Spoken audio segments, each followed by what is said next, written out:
Number 8 मैंने already note कर रखा है। क्वेश्चन नंबर 8 हमें कह रहा है a book keeper extracted the following trial balance as at 31 March 2017। हमें ये ट्रायल बैलेंस दे रखी है जिसमें कुछ मिस्टेक है। मींस जो चीज डेबिट बैलेंस में आनी चाहिए थी वो क्रेडिट बैलेंस साइड लिख दी गई है, जो चीज क्रेडिट बैलेंस में आनी थी उसे डेबिट बैलेंस में लिख दिया गया है। हमें क्या कहा गया है, you are required to redraft the trial balance correctly. हमें इस ट्रायल बैलेंस को सही से दोबारा रीड्राफ्ट करना है। एक और बात देखिएगा, यहाँ पे सस्पेंस अकाउंट पे दिखा दिया 13,000 का। ये हम तब दिखाते हैं जब हमारा बैलेंस डेबिट साइड और क्रेडिट साइड का मैच ना हो। पर आपको ये पॉसिबल है कि जब आप इसको रीड्राफ्ट करेंगे तो आपका डेबिट साइड और क्रेडिट साइड का बैलेंस बराबर आ जाए, तो आपको सस्पेंस अकाउंट दिखाने की कोई जरूरत नहीं है अपने सॉल्यूशन में। अब कुछ बेसिक बातें जान लेते हैं ताकि आपको क्वेश्चन करने में कुछ प्रॉब्लम ना हो। पहली बात कही गई है कि एसेट्स का हमेशा डेबिट बैलेंस होता है, तो ये ट्रायल बैलेंस में डेबिट साइड शो होंगे। रूल नंबर 2 है लायबिलिटी का हमेशा क्रेडिट बैलेंस होता है, तो ट्रायल बैलेंस में क्रेडिट साइड शो होंगे। रूल नंबर 3 है कैपिटल अकाउंट का क्रेडिट बैलेंस होता है, तो ट्रायल बैलेंस में क्रेडिट साइड शो कीजिएगा। रूल नंबर 4 है कि ड्राइंग अकाउंट का हमेशा डेबिट बैलेंस होता है, तो ट्रायल बैलेंस में हमेशा डेबिट साइड शो करना है हमें। रूल नंबर 5 है परचेज अकाउंट को आपको हमेशा डेबिट बैलेंस में शो करना है। सेल्स अकाउंट को क्रेडिट बैलेंस में, परचेज रिटर्न अकाउंट को क्रेडिट बैलेंस में, सेल्स रिटर्न अकाउंट को डेबिट बैलेंस में। रूल नंबर 6 और 7 में क्या बात की गई है, रूल नंबर 6 और 7 में ये बात की गई है, रूल नंबर 6 में ये कहा गया है कि जितने भी बिजनेस के लॉसेज या खर्चे या एक्सपेंसेस हैं उनको आपको ट्रायल बैलेंस में डेबिट बैलेंस में दिखाना है। और रूल नंबर 7 में कहा गया है कि जितने भी बिजनेस के लिए इनकम या प्रॉफिट है उनको आपको ट्रायल बैलेंस में डेबिट बैलेंस में दिखाना है। बस ये कुछ 7 बातें आप समझ लीजिए, आपको ट्रायल बैलेंस करने में कभी कोई प्रॉब्लम नहीं होगी। चलिए अब शुरू करते हैं अपने सॉल्यूशन को। Right hand side question note down है। हम सॉल्यूशन जो करेंगे इसका लेफ्ट हैंड साइड करेंगे। वन बाय वन अकाउंट को पिक कीजिए, उसका क्या नेचर है, किस डेबिट बैलेंस में आएगा कि क्रेडिट बैलेंस में आएगा, ये आपको मेंशन करना है। तो पहला हमें ओपनिंग स्टॉक गिवन है क्योंकि स्टॉक ऑन 1 अप्रैल 2016 गिवन है और हमारी बुक जो एंड हो रही है वो 31 मार्च 2017 हो रही है। तो ये आपको ओपनिंग स्टॉक दे रखा है। ओपनिंग स्टॉक एक तरह का एसेट होता है, तो इसका डेबिट बैलेंस है 2,50,000। डेबिट बैलेंस में आप लिखेंगे 2,50,000। परचेज को भी आप डेबिट बैलेंस में लिखेंगे 6,50,000। नेक्स्ट है सेल्स जिसको आप क्रेडिट बैलेंस में लिखेंगे 10 लाख रुपीज।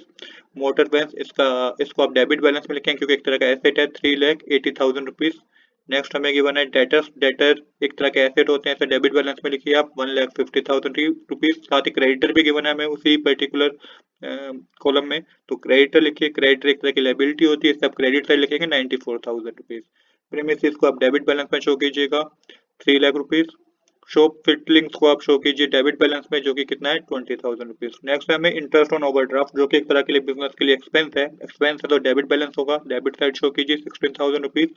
नेक्स्ट है परचेज रिटर्न हमेशा परचेज रिटर्न क्या होता है क्रेडिट बैलेंस होता है, तो 10,000 को क्रेडिट बैलेंस में शो कीजिए।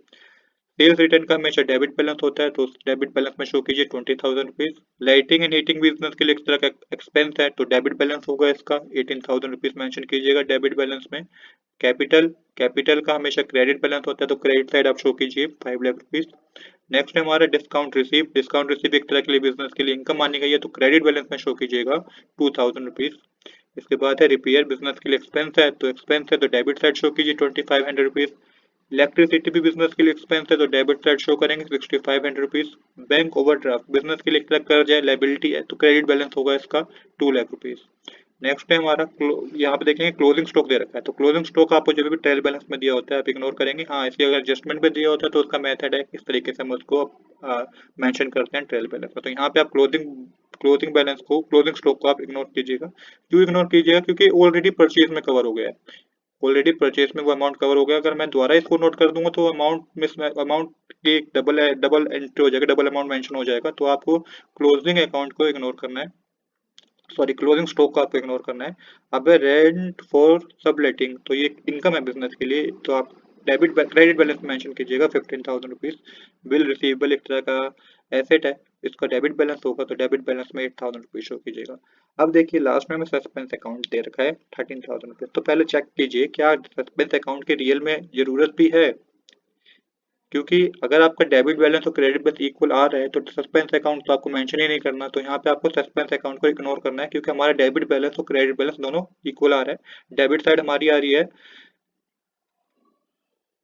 18,21,000 और क्रेडिट साइड में हमारी आ रही है 18,21,000। तो आज के लिए इतना ही। I hope you like this video. If you like this video please do subscribe this channel. Thanks for watching.